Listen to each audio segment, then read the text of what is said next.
Okay, let's dive into this. Literally over 85% of us adults consume caffeine on a daily basis. I mean, it's pretty much our absolute favorite way to kickstart the morning, right? But in this explainer, we're going to look way past that immediate jolt of energy to examine what this daily habit is actually doing to our biology on a microscopic level. Welcome to the double-edged mug. It's a serious question you gotta ask yourself. Is your daily brew acting as a cellular savior, or is it a skeletal saboteur? Because the data reveals this fascinating, kind of dueling narrative happening right inside your body with every single sip. On one hand, we have evidence pointing toward long-term skeletal degradation, and on the other, absolutely astonishing breakthroughs in neurological preservation. We're gonna unpack exactly how your morning routine is either building you up or breaking you down over the long haul. And to ground our exploration today, we are drawing directly from recent, peer-reviewed science. This comprehensive review by Yu Ryu Su, published in the Journal of Osteoporosis and Physical Activity by London Publishing, meticulously details the specific mechanisms by which our beverage choices directly alter our bone density. So we're going to use this biological deep dive to understand the very real risks that are honestly just hiding in plain sight. First up, let's talk about bones and the great calcium dilemma. Now, before we go entirely blaming the coffee bean, we need to understand what we're actually up against here. Osteoporosis. It's a condition characterized by weakened bones and a hugely increased fracture risk. And it happens when there's this dangerous imbalance between bone breakdown and bone formation. Now, you might think this mainly impacts postmenopausal women due to a sharp drop in estrogen levels, and it does, but the research explicitly emphasizes that it can absolutely affect men and younger folks too. See, your bones aren't just static scaffolding. They're living tissue that is constantly remodeling itself, and what you drink severely impacts that remodeling process. So the crucial point is how caffeine acts almost like a misguided cellular conductor. As a stimulant, it directly interferes with vital calcium absorption right in your gut. Worse than that, it actually increases the amount of calcium you excrete straight through your urine. Furthermore, heavy coffee consumption can actually reduce estrogen levels, which, as we just mentioned, are vital for maintaining that bone density. If your dietary calcium intake is already insufficient, heavy caffeine intake acts as this massive compounding drain on your skeletal reserves. However, not all brews are created equal here. Coffee, with its super high caffeine content, poses a much higher risk for that calcium depletion and reduced bone mineral density if you're drinking it in excess. But look at tea for a second. Specifically your green and black varieties. Yes, it still contains caffeine, but in much lower amounts. More importantly, it is absolutely packed with polyphenols and flavonoids. These are powerful antioxidants that actively reduce oxidative stress and bone inflammation.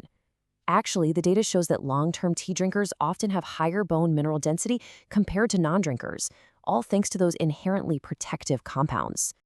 Now, seeing all that data on calcium depletion might make you want to swear off your dark roast entirely. But wait, seriously, before you pour that coffee down the drain, hold on a second. We're about to hit a massive plot twist in the scientific literature. Because whatever caffeine might be doing to your bones is pretty much entirely eclipsed by the astonishing things it does for your cognitive longevity. Which brings us to the brain, and what we're calling the Parkinson's shield. Just look at that number for a second. 5 times. This staggering statistic comes from the Honolulu Heart Program, which was this massive 30-year prospective study. They discovered that consuming coffee during midlife can actually reduce the risk of developing Parkinson's disease by up to 5-folds compared to people who don't drink it at all. 5 times. That is not some minor statistical blip. That's a massive, undeniable inverse relationship between caffeine consumption and literally one of the most devastating neurodegenerative diseases in the world. And it's not just one isolated study either. To validate these incredible neuroprotective claims, we're turning to a comprehensive review published in Frontiers in Neuroscience by researchers Shangpeng Ren and Zhengfan Chen. Their work aggregates decades of epidemiological and animal evidence, proving that caffeine is doing something highly complex and deeply protective within our neural pathways. Now, what's really interesting about this slide is how it breaks down caffeine's 3 distinct pillars of brain health. First up, neuroprotective. It actively defends your dopaminergic neurons, those are the cells responsible for dopamine, against toxic alpha-synuclein proteins, which are the main culprits in Parkinson's pathology. Second, motor benefits. Clinical trials have actually shown it improves objective motor deficits and reduces dyskinesia, which are those involuntary movements. And third, cognitive. It actually enhances spatial working memory and guards against early cognitive impairment and dementia. It's essentially acting as a multi-tool for your brain's health. All right, so how does it actually do all of this? Let's quickly look at the gut and cellular mechanics. The secret lies in a biological process called autophagy. It's this highly conserved cellular defense mechanism that degrades abnormal, misfolded proteins. Think of it as your cell's internal trash removal system. Parkinson's is, at its core, a protein misfolding disease. Toxic proteins clump together, and the brain just can't clear them out. Well, caffeine acts as a trigger that helps the brain ramp up autophagy.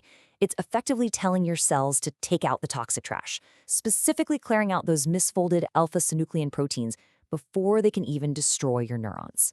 But here's the wild part. The magic doesn't even stop in the brain. It actually starts in your stomach. Caffeine blocks a specific gateway in your body called the A2A receptor. And surprisingly, this acts on the critical gut-brain axis.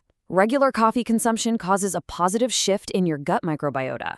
It increases anti-inflammatory bifidobacteria while simultaneously decreasing invasive pathogens like E. coli and Clostridium. And since a lot of researchers now believe Parkinson's pathology actually begins in the intestine and travels up to the brain via the vagus nerve, caffeine's ability to normalize gut structure fights the disease at its absolute earliest gastrointestinal trigger point. Pretty amazing, right? So, let's talk about the ultimate balancing act. We have a beverage that can drain our bones of calcium, but simultaneously shield our brains from neurodegeneration. Let's move to and see how this builds into an actionable, science-backed brewing strategy. Step 1, moderation is absolutely key here. Limit your intake to a moderate 2 to 3 cups of coffee per day. That's the sweet spot for maximizing neuroprotection without severely spiking your calcium depletion. Step 2, incorporate green or black teas into your day to leverage those protective, bone-friendly polyphenols we talked about. Step 3, actively offset the caffeine drain by eating calcium-rich foods. Think dairy or leafy greens, and ensure you're getting plenty of vitamin D, which is essential for that calcium absorption. And finally, step 4. If you just love the taste but want to eliminate the bone risk entirely, consider decaf alternatives. By following these steps, you secure that awesome brain shield without suffering the bone drain. We've explored the hidden depths of your daily cup today, from the cellular sabotage of calcium right through to the remarkable defense of your neurons. You now have the exact biological blueprints to optimize your habit. So, armed with this science, I leave you with one final question to think about. What's going in your mug tomorrow morning? Thanks so much for joining me on this explainer, and I'll catch you next time.